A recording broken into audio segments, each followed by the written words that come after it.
Hola, soy Alejandro Higuera, profesor del Departamento de Psicobiología y miembro del equipo docente de la asignatura Fundamentos de Psicobiología. Hoy os voy a dar una serie de orientaciones al estudio del tema 6 de la asignatura, Organización General del Sistema Nervioso. Como siempre os traigo el índice del capítulo para dar la visión global del mismo. En él, vamos a presentaros de una manera general al sistema nervioso para contaros un poco las partes de las que se compone, las células que lo integran y alguna serie de términos importantes de dirección en neuroanatomía que vamos a manejar ya a lo largo del curso. Por lo tanto, la correcta comprensión de los mismos es absolutamente fundamental. La comprensión general del funcionamiento del sistema nervioso, como digo, supone el pilar fundamental para que podáis integrar después los conocimientos que se van a exponer en los restantes temas de la asignatura. Así que este tema, aunque sea un poco más corto y más fácil, es absolutamente importante. Bien, rápidamente empezamos hablando de las células que componen el sistema nervioso, que son dos grandes tipos, las neuronas y las células de la glía, y hablaremos de las características más importantes de cada una de ellas y de los tipos. Después ya nos metemos un poco en lo que es la organización ya en sí del sistema nervioso, de las partes que lo componen, pero antes, como os indicaba, vamos a hablar de una serie de ejes y planos de referencia de neuroanatomía y de los términos de dirección que vamos a utilizar pues en el estudio de este tema y de todos los que tengan un componente anatómico. Es como poder hablar de los puntos cardinales dentro de un mapa, hablar de cómo nos referimos al norte, cómo nos referimos al sur, al este y al oeste. Pues algo parecido en neuroanatomía. Y como os digo, después ya vamos a entrar en hablar de las grandes partes que componen el sistema nervioso. Hablaremos del sistema nervioso central y del sistema nervioso periférico y las partes, los elementos que componen cada uno de ellos. Al sistema nervioso central veremos que son el encéfalo y la médula espinal, y dentro del encéfalo pues las diferentes partes que tiene. Y luego el sistema nervioso periférico, los nervios que lo componen, que son los nervios craneales y los espinales, y sus grandes divisiones, que son el sistema nervioso somático y el sistema nervioso autónomo o vegetativo. El tema acaba hablando de los mecanismos de protección que tiene el sistema nervioso para defenderse de los agentes externos, una serie de capas o membranas protectoras, las meninges, y luego un sistema de una circulación de un líquido que amortigua los golpes, las vibraciones, los impactos, y todo un sistema de oquedades por los que este líquido circula, el sistema ventricular y luego todo el sistema de las cisternas subaracnídeas. También hablaremos de cómo está vascularizado el sistema nervioso central, sobre todo el encéfalo, cuáles son las principales arterias que lo irrigan y que le proporcionan sangre y nutrientes, y luego también de la barrera que se ha establecido para separar el sistema nervioso central de diferentes sustancias que podrían ser tóxicas y que están en la circulación general de la sangre, y que es la barrera hematoencefálica. Hablaremos de ello posteriormente. Aquí tenéis, como siempre, una serie de cuestiones para reflexionar, para un poco, antes de iniciar el estudio del tema, que os las formuléis y que os van a poner un poco en contexto y os van a aterrizar un poco sobre los contenidos que vamos a tratar. ¿Qué tenéis que tener en cuenta? En general no es un capítulo extremadamente difícil, es de dificultad intermedia baja, pero es muy importante porque, como os introducía al principio, os va a servir para establecer las bases y para entender posteriormente cómo se organiza de una manera mucho más profunda, como se verá en el tema 8 de la asignatura, a nivel anatomofuncional del sistema nervioso y en los sucesivos temas también. Es muy gráfico, es un tema que tiene muchas gráficas, hay que prestar atención a las figuras porque muchas veces en los exámenes nos valemos de estas figuras para preguntaros por diferentes conceptos que se tratan en este capítulo.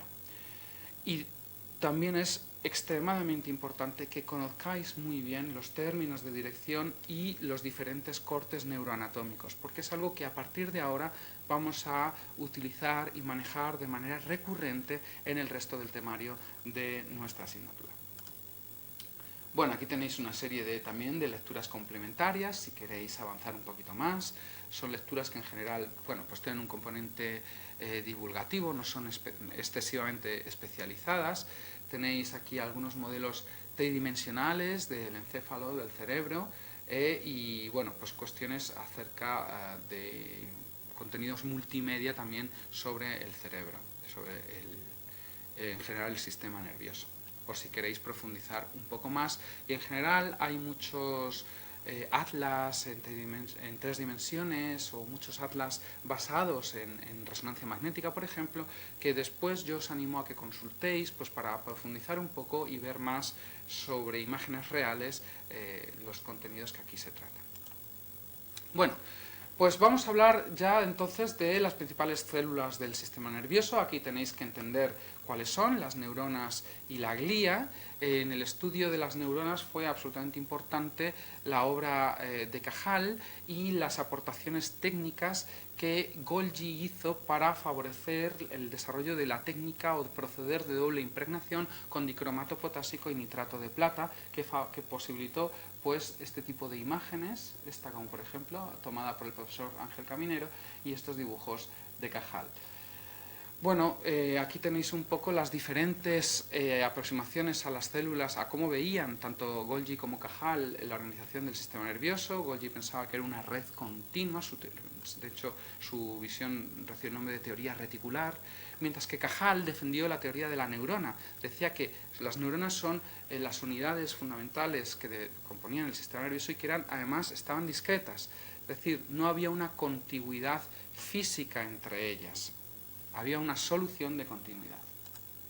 Bueno, las neuronas son las células quizás más conocidas del sistema nervioso central, bueno, del sistema nervioso en general, obviamente, por su capacidad de procesar la información. Aquí tenéis pues las diferentes partes que las componen, la membrana, que está compuesta por una serie de fosfolípidos que, pues que la componen, y también pues atravesando esta bicapa lipídica hay una serie de proteínas, como pueden ser los receptores para los neurotransmisores, que estudiaréis más adelante, o los canales iónicos por los que fluyen los iones y que son los que permiten que las neuronas tengan un potencial eléctrico y que sean células excitables.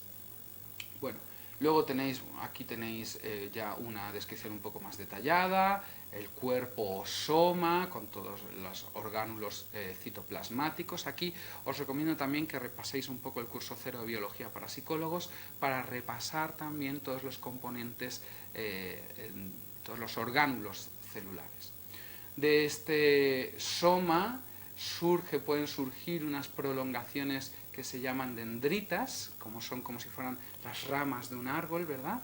Que se van bifurcando, hay unos troncos comunes primarios, dendritas primarias, y que luego, en el caso de las dendritas, pues quizás a nivel más proximal, empiezan a bifurcarse y ya terminan en las dendritas terminales al final.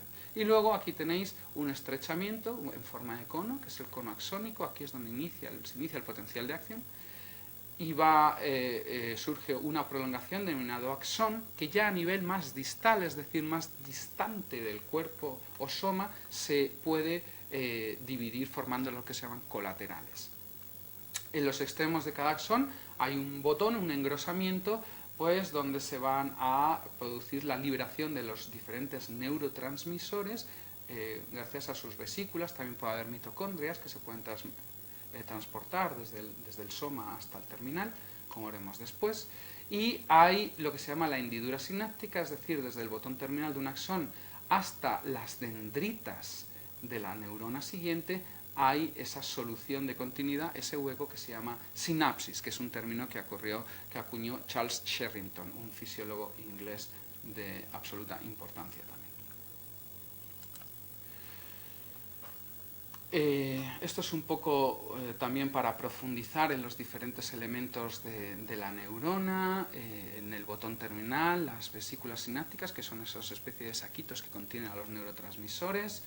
La sinapsis, esa especie de unidad funcional, pero no de contigüidad espacial. No están juntas, hay un hueco entre el terminal sináptico de la neurona, que se llama presináptica, y la espina dendrítica de la neurona postsináptica. Las espinas dendríticas son esos también abultamientos que se suelen ver en las dendritas. Luego también se os habla del transporte que existe dentro de la neurona. En general esto también ocurre en muchas de las células de nuestro cuerpo, no solo en las neuronas. Hay un transporte que además es bidireccional, puede ser un transporte que va desde el soma hasta el botón terminal, al extremo del axón, esto se llama un transporte anterógrado, y luego un transporte que puede ser retrógrado, es decir, desde el botón terminal de vuelta al soma. Incluso dentro del transporte anterógrado puede haber un transporte más rápido, de unos 400 milímetros al día, y un transporte más lento que solo va a unos 14 milímetros al día. Y cada uno de ellos pues, se especializa en transportar una serie de compuestos, de orgánulos, etc. Y os animo a que lo estudiéis bien, porque de esto se suele preguntar bastante en los exámenes sobre los tipos de transporte axonal. Para ello, además, es muy importante uno de los componentes de la neurona, que es los microtúbulos y todo el componente del citoesqueleto neuronal. Bueno, luego ya se habla de los diferentes tipos de neuronas que hay. Las neuronas unipolares, que bueno, son más comunes en invertebrados, la verdad, que tienen un soma y un único axón, que luego se divide a nivel distal. Como os digo, estas son más comunes en invertebrados. Y luego tenemos neuronas pseudo-unipolares, porque en realidad tienen dos terminaciones que son axones las dos, con dos, luego que estas terminaciones axonales se dividen a nivel distal. Estas, por ejemplo, están en los ganglios de la raíz dorsal de la médula espinal, que son los que transmiten la información sensorial desde la periferia hasta la médula espinal, y de ahí al sistema nervioso central hacia el encéfalo, ¿no? Luego tenemos unas neuronas ya verdaderamente bipolares, es decir, con un axón y luego un árbol dendrítico. Estas, por ejemplo, están en la retina. Y conforme se va avanzando en la complejidad evolutiva de los organismos, ya surgen neuronas multipolares, como por ejemplo las neuronas piramidales del hipocampo o las que hay en la corteza cerebral, o fijaros la cantidad de ramificaciones dendríticas primarias, secundarias, terciarias y terminales que tienen estas células de Purkinje que están en el cerebelo. Así que esta parte también es importante, se suele preguntar bastante por los diferentes tipos de neuronas, y bueno, pues que entendáis las diferencias entre cada una de ellas, tanto morfológicas como funcionales. Bueno, la glía es el segundo tipo de células que componen el sistema nervioso. Quizás son más abundantes incluso que las neuronas. Hay muchos tipos, cada una con sus funciones, y quizás merezca la pena hablar de que, bueno, la glía, que hace referencia al vocablo griego que quiere decir pegamento, sustancia que une, que mantiene pegado, porque es un poco lo que se pensaba que era pues el elemento que mantenía las neuronas juntas entre ellas, eran como los andamios, ¿no?, para dar soporte estructural a las neuronas y que mantenían todo pegado. Virchow fue quizás las que los descubrió, pero luego Pillo del Río Ortega, uno de los grandes discípulos de Cajal y figura clave en la escuela histológica española, fue el que las estudió y sobre todo se centró mucho en las denominadas células de Ortega en la microglía. Aquí tenéis un ejemplo de algún tipo de microglía, por ejemplo, de células de la glía, como son los astrocitos o la propia microglía. Aquí ya tenemos un ejemplo de astrocitos. Los astrocitos son los primeros de las células de la glía, tienen un montón de funciones, no es una mera función estructural, incluso participan en la comunicación neuronal, liberando el neurotransmisor glutamato, también forman parte de la barrera hematoencefálica, forman la cicatriz glial ante lesiones, suministran nutrientes a las neuronas, también son capaces de corregir los niveles de potasio para volverlos a niveles normales después de un potencial de acción. Es decir, tienen muchísimas más funciones que no solo son las meramente estructurales.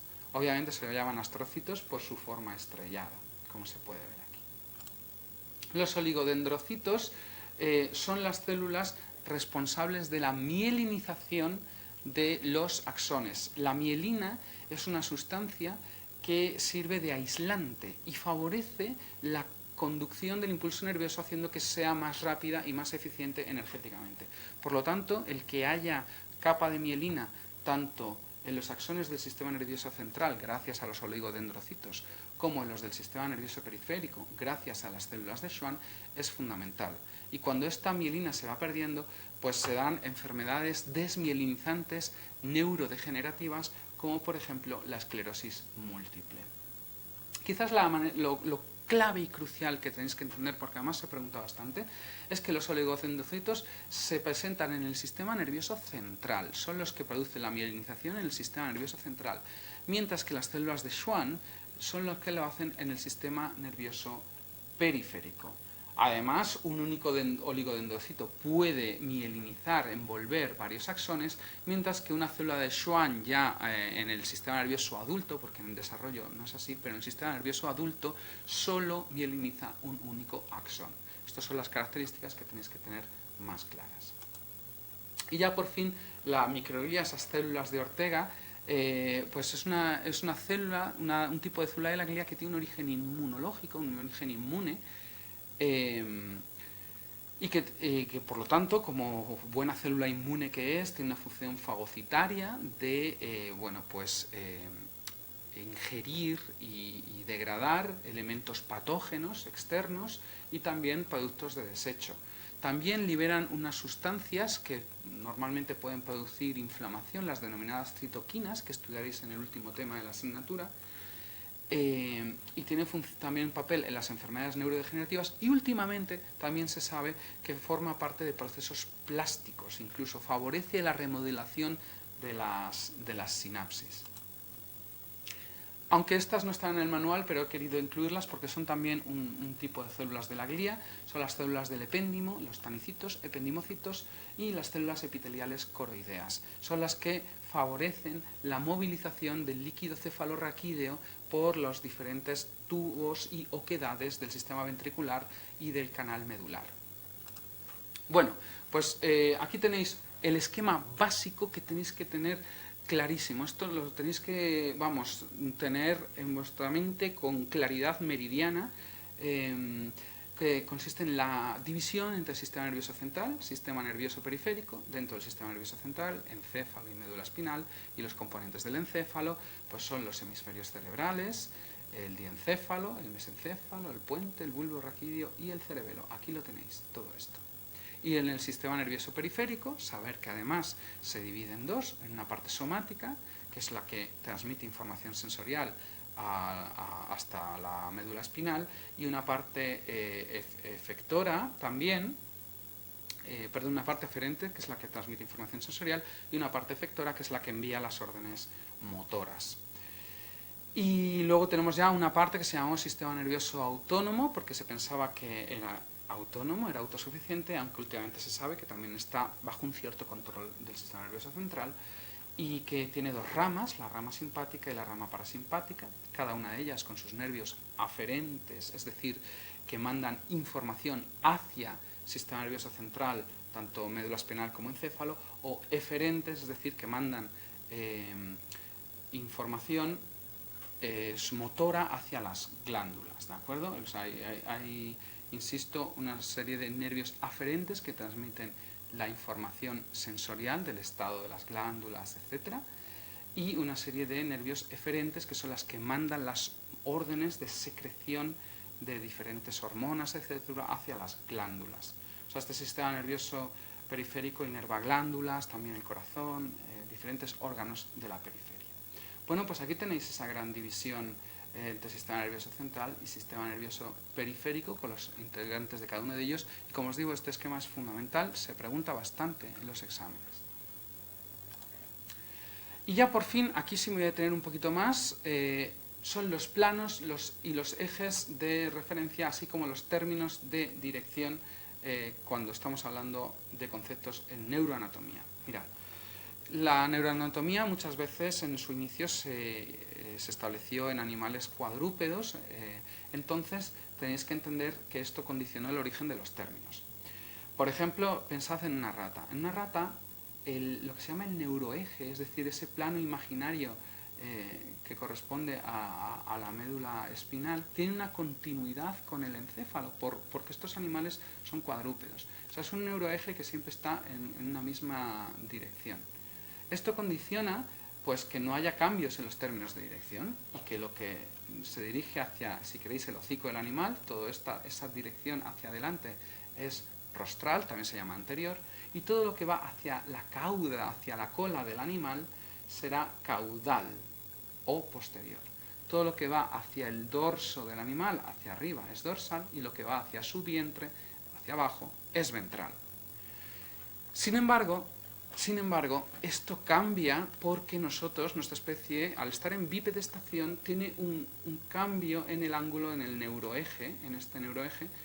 Sí que tiene una dirección en la médula espinal y el tronco del encéfalo, sin embargo, luego ya cambia, si veis aquí, en los hemisferios cerebrales. Por lo tanto, los términos de dirección no son los mismos en la médula espinal, en el tronco del encéfalo, que lo son para las estructuras telencefálicas. Fijaros, por ejemplo, que cuando estamos aquí en el tronco, en la médula espinal, toda la parte que estaría hacia la tripa sería la parte ventral, hacia acá, mientras lo que está hacia nuestra espalda, hacia acá, es dorsal. En este caso, lo que es hacia arriba, hacia la cabeza, sería rostral, y lo que sería hacia abajo, caudal, como si tuviéramos una cola aquí. Sin embargo, ya cuando estamos en los hemisferios cerebrales, esto cambia, y todo lo que va hacia nuestro rostro, hacia nuestra cara, es lo anterior o rostral, y lo que va hacia nuestra nuca, lo caudal. Y lo que aquí se considera dorsal es lo que va hacia la bóveda del cráneo, y lo que se considera ventral es lo que va hacia abajo, hacia la base del encéfalo, más hacia la dirección de nuestra nariz o nuestros ojos. Por lo tanto, esto es muy importante que lo entendáis. Estos términos de dirección, y además se pueden combinar. Luego, también los diferentes planos de dirección, los tipos de cortes que se hacen en neuroanatomía. Este corte de aquí, que es el corte sagital, como si lo partiéramos por la mitad, o un corte horizontal, ¿veis? Y aquí lo tenéis el equivalente con imágenes de resonancia magnética, o un corte coronal. Estos tipos de cortes también son muy importantes. Y luego ya otros términos que ya os he ido introduciendo. Aferencia. Una aferencia es lo que pues normalmente se habla de nervios aferentes o eferentes. Un nervio aferente es el que llega al sistema nervioso central, por ejemplo, a la médula espinal o al propio encéfalo, y un nervio eferente es el que manda información al exterior. Es decir, una aferencia hacia el sistema nervioso y una eferencia al exterior, eferencia exterior del sistema nervioso. ¿De acuerdo? Estos dos términos son muy importantes. Normalmente las aferencias llevan información sensorial y las eferencias llevan órdenes motoras. Otros términos como son ipsilateral, en el mismo lado, o contralateral, al lado contrario, al hemisferio contrario. No sé si estaba aquí dicho, pero también es importante la terminología medial hacia el centro o lateral hacia afuera, y de esta manera se pueden combinar los diferentes términos de dirección. Por lo tanto, si yo comparo, no sé, desde este punto de mi cráneo hacia la punta de mi nariz, tendría que la punta de mi nariz con este punto del cráneo, ¿cómo estaría? Pues estaría en una posición anterior o rostral y ventral, es decir, anteroventral. Si yo, al revés, como punto de referencia, cojo mi nariz y quiero tener como referencia pues la zona de mi coxis y rabadilla, eso, bueno, vamos a quedarnos mejor dentro de los hemisferios cerebrales, vamos a poner la base de mi nuca, pues estaría en una región posterior y también ventral, posteroventral, ¿de acuerdo? O sea, estos términos de dirección se pueden combinar. O, por ejemplo, en la nariz con respecto a mis ojos, pues estaría en una posición también medial. Y con respecto a mi nariz, los ojos están en una posición lateral. ¿De acuerdo? Esto es muy importante. Podemos mezclar todo. Podemos hablar de una estructura que está, no sé, en una posición anteroventral medial con respecto a otra. Querrá decir que está hacia adelante, hacia abajo y hacia el centro.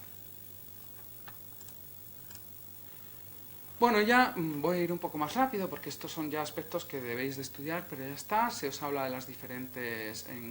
se empieza por el encéfalo anterior, hablando de los hemisferios cerebrales, de los principales lóbulos que componen los hemisferios cerebrales, el frontal, el parietal, el occipital, el temporal, y algunos lóbulos que no se ven porque quedan dentro de... están tapados por la superficie más externa y que solo se verían si retiramos pues por ejemplo aquí el opérculo temporal y se vería el lóbulo de la ínsula, y también en la cara medial se ve aquí el denominado lóbulo límbico con todas las partes que lo componen, ¿de acuerdo? Estos son lóbulos, el de la ínsula y el lóbulo límbico, que no se ven directamente, habría que exponerlos, ¿de acuerdo? Porque están en partes más internas que quedan tapadas por la superficie de los hemisferios cerebrales. Como os digo, también aquí hay zonas de convergencia. Por ejemplo, aquí esto es una zona de convergencia en la que convergen, por ejemplo, aquí el lóbulo frontal, el parietal y el temporal. Pues es una zona de convergencia pues temporofrontoparietal. Es decir, se pueden mezclar todos estos términos. Aquí tenéis también más ejemplos de lo que os decía. Si estamos cogiendo, no sé, el polo temporal con respecto a los cuerpos mamilares, pues está en una posición que estaría anterior, dorsal, porque está más arriba, y lateral, ¿de acuerdo? Esta parte de aquí con esta parte de aquí. Para que veáis cómo se puede combinar todos estos términos de dirección. Aquí tenéis una visión basal o ventral del encéfalo con todas las posiciones, las estructuras que lo componen.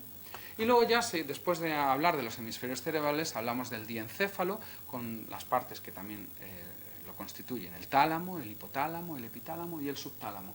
Y aquí las tenéis. Aquí estaría el hipotálamo, el tálamo, el epitálamo y el subtálamo. En estos cortes no se ve tan claramente, pero lo tenéis aquí. Bueno, sencillamente que tengáis claro dónde está cada cosa y un poco para qué funciona, aunque como os digo, esto se va a explicar con muchísimo más detalle en temas posteriores de la asignatura. Pero sí tenéis que tener una orientación tridimensional más o menos de dónde están las principales estructuras. Y ya en el tronco del encéfalo, aquí tenéis, bueno, pues las diferentes visiones del tronco del encéfalo, una superficie o lo que estaría en una visión dorsal, en una visión ventral. Y bueno, sobre todo quizás aquí conocer los pares craneales. Los pares craneales son esos nervios craneales que pueden pertenecer tanto al sistema nervioso somático como al sistema nervioso autónomo y que tienen sus puntos de inserción a diferentes alturas del tronco del encéfalo. Aquí el único que no se ve es el nervio, el primero, el bulbo olfatorio, el nervio olfatorio, el primer par craneal, pero que sí que lo tenéis aquí. Aquí tenéis que saber un poco también las divisiones, las grandes divisiones, el bulbo raquídeo, la protuberancia o puente y el mesencéfalo, con las características que se ven en cada una de las visiones, o no, de las vistas, la dorsal y la ventral. Y con las grandes divisiones bien marcadas, y algunas estructuras importantes como por ejemplo los pedúnculos cerebelosos, los diferentes nervios craneales, en fin, los cuerpos mamilares, el hipotálamo, etc. Seguimos con el cerebelo, una estructura también muy importante, es un cerebro pequeño que está aquí anclado a través de los pedúnculos cerebelosos, con una visión también, más dorsal o más ventral, con las grandes partes que lo componen. Esta zona grande y medial de aquí, central, es el vermis, como si fuera un gusano, de ahí viene, y luego ya las zonas intermedia y lateral. Y en la parte más ventral, el lóbulo flóculo nodular, compuesto pues eso, por el flóculo y el nódulo. Y se ve, por supuesto, el cuarto ventrículo, como veremos después. Como os digo, tenéis que conocer sencillamente las grandes estructuras, las grandes divisiones, aquello de lo que se habla en el texto. No tenéis que conocer todas aquellas subdivisiones, bueno, todo es potencial materia de examen, pero sobre todo insistimos en lo que se trata en el texto. Y ya dentro del sistema nervioso central nos vamos al otro componente, que es la médula espinal, que está compuesta por sustancia gris, es decir, la agrupación de los cuerpos neuronales y quizás la parte proximal del axón y las dendritas, y luego la sustancia blanca, que está compuesta pues, por todos los axones, todos los paquetes de nervios, ¿no? Tenéis también los surcos que un poco nos permite ver si estamos en la parte más ventral de la médula espinal, como por ejemplo aquí, el surco medio ventral, o estos surcos intermedios que nos hablan de que estamos en la superficie, en la parte más dorsal. Quizás aquí, pues lo más llamativo son los nervios, tanto aferentes, porque llevan información sensorial, como eferentes, que salen de la médula espinal porque llevan información motora. Y llamativo es también que en la parte dorsal están los ganglios de la raíz dorsal o ganglios raquídeos. ¿Vale? Aquí estarían los cuerpos celulares de esas neuronas pseudo-unipolares que mandan una parte del axón a la periferia y otra al sistema nervioso central.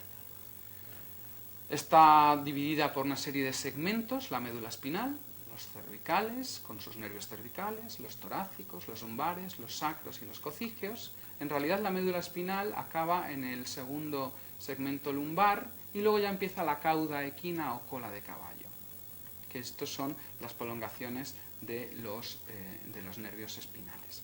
Pero como digo, la médula espinal llega hasta el segundo segmento lumbar. Y luego ya llegamos al sistema nervioso periférico, ya no estamos en el sistema nervioso central, es decir, encéfalo y médula espinal, sino que nos vamos al sistema nervioso periférico, que está compuesto por ganglios, agrupaciones como esa que os he enseñado antes, de los ganglios de la raíz dorsal, esto es sistema nervioso periférico, y también pues los nervios que pueden ser espinales o craneales. Y dentro de ellos, de los nervios espinales y craneales, sobre todo de los craneales, podemos tener algunos que sean del sistema nervioso somático y del sistema nervioso autónomo.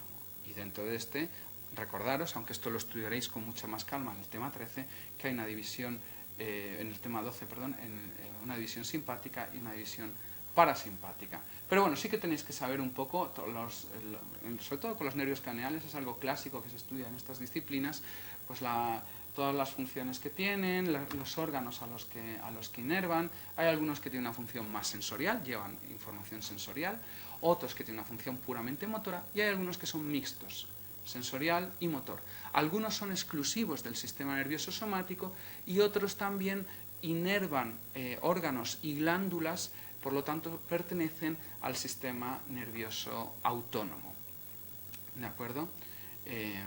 Aquí tenéis un poco, pues cada una de las partes, tenéis que tener una idea general de qué se encarga cada uno de ellos. Y ya para ir terminando, hablamos de esos mecanismos de defensa que tiene el sistema nervioso, como son las meninges, esas capas protectoras, son tres. Desde fuera, aquí estaría el cráneo, tenemos la dura mater, luego tenemos la aracnoides y la pia madre. Son esas tres capas meníngeas, y aquí sobre todo llamaros la atención a ese espacio que está entre la aracnoides y la pia madre, que es el espacio subaracnoideo, por el que hay esas trabéculas, trabéculas aracnoideas, y por aquí hay mucha circulación del líquido cefalorraquídeo que veremos después. La pia madre además se invagina, se inserta por todos los surcos o fisuras de los hemisferios cerebrales. Como os digo, esas meninges son las capas protectoras del encéfalo, pero no es el único sistema de protección que tiene el encéfalo. También tiene un líquido el encéfalo, el sistema nervioso central en general. Entonces tiene un líquido que lo rodea, que es el líquido cefalorraquídeo. Cuando se hace una punción lumbar, lo que se hace es extraer una muestra de este líquido cefalorraquídeo para las infecciones, etc. Es la manera que tenemos de acceder periféricamente, a nivel de la cauda equina, a el líquido que rodea el sistema nervioso central, al encéfalo, y de esta manera nos dan una idea de si hay algún tipo de infección. Bueno, pues ese líquido tiene una circulación, surge en los plexos coroideos de los ventrículos laterales, sobre todo, aunque en otras zonas también, y del tercer ventrículo, y luego pues va circulando. Los ventrículos, como os digo, son esos huecos por los que circula este líquido cefalorraquídeo. Aquí tenéis unos esquemas, hay unos ventrículos laterales que hacen una especie de C, como tenéis aquí, ventrículos laterales, luego un tercer ventrículo que queda de manera central, que se comunica a través del acueducto de Silvio con el cuarto ventrículo. Estos son los huecos por los que circula el líquido cefalorraquídeo. Como os digo, se segrega en los plexos coroideos de los ventrículos laterales, tercer ventrículo, y luego ya va circulando, movido por esas células del epéndimo que os decía, que tienen como unos pelitos que se van moviendo y van empujando al líquido cefalorraquídeo, que luego aquí llega en el cuarto ventrículo a una zona en los que luego va a pasar ya al espacio subaracnoideo por una serie de orificios, los orificios de Luschka y el foramen de Magendie, por los que luego ya, como os digo, ese líquido cefalorraquídeo va a las cisternas subaracnoideas, donde se reabsorbe en esas granulaciones aracnoideas y pasa a la circulación venosa. Por lo tanto, es un líquido que está en continua circulación y producción y, bueno, pues protege al sistema nervioso central. Luego ya hemos visto que hay un sistema de protección, pero también tiene que haber un sistema de aporte de nutrientes. ¿Cómo? Pues con una serie de arterias que llevan la sangre oxigenada al encéfalo. El encéfalo es un órgano que no almacena glucosa, pero que tiene un gran consumo de glucosa. Entonces requiere un aporte continuo. En el momento en que hay una interrupción del aporte de glucosa porque deja llegar la sangre, pues puede haber problemas serios. Y de hecho, en condiciones de hambre, por ejemplo, el encéfalo sigue consumiendo glucosa al mismo ritmo. Entonces se va generando esa glucosa pues a partir de glucógeno, y cuando no hay glucógeno, incluso de los músculos. Ahí se expone en el texto que en situaciones incluso de desnutrición y de hambre, el encéfalo está a pleno rendimiento, a pleno consumo energético. Bueno, pues para favorecer este aporte de oxígeno, de nutrientes, etcétera, tenemos todo un sistema de vascularización, de irrigación del encéfalo. Hay dos grandes vías de vascularización, lo que se llama la circulación anterior y la circulación posterior.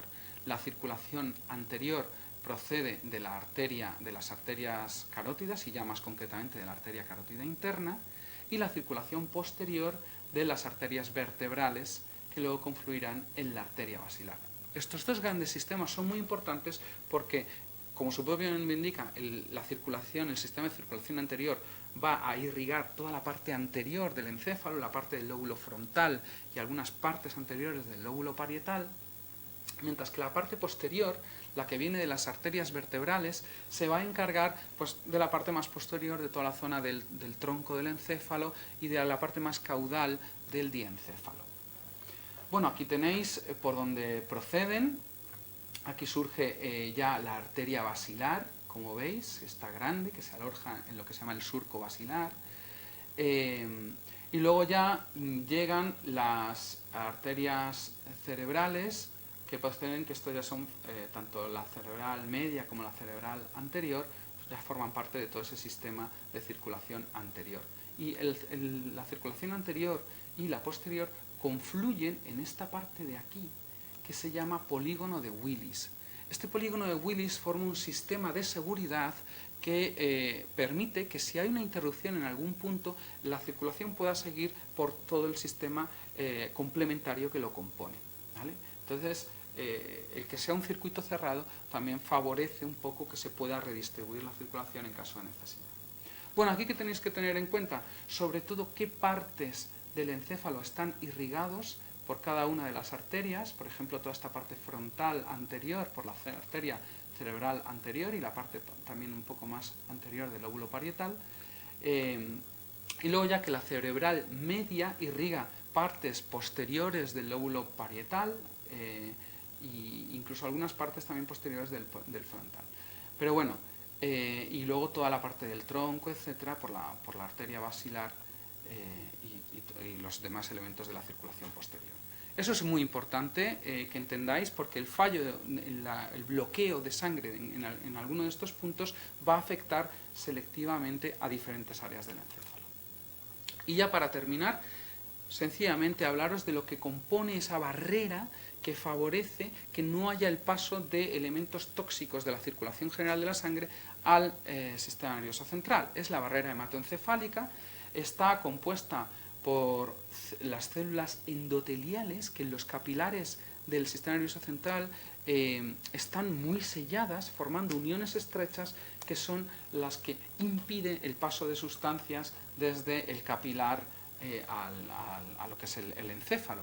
Esas uniones estrechas son estas de aquí, y además todo ello queda sellado de una mejor manera por los astrocitos, lo que se llaman los pies o prolongaciones pediculadas de los astrocitos. Pues como os digo, gracias a las uniones estrechas de las células endoteliales de los capilares del encéfalo y gracias a ese sellado adicional de los pies de los astrocitos, se conforma la barrera hematoencefálica que en principio evita que haya entrada de tóxicos al sistema nervioso central, aunque a veces pasan algunos.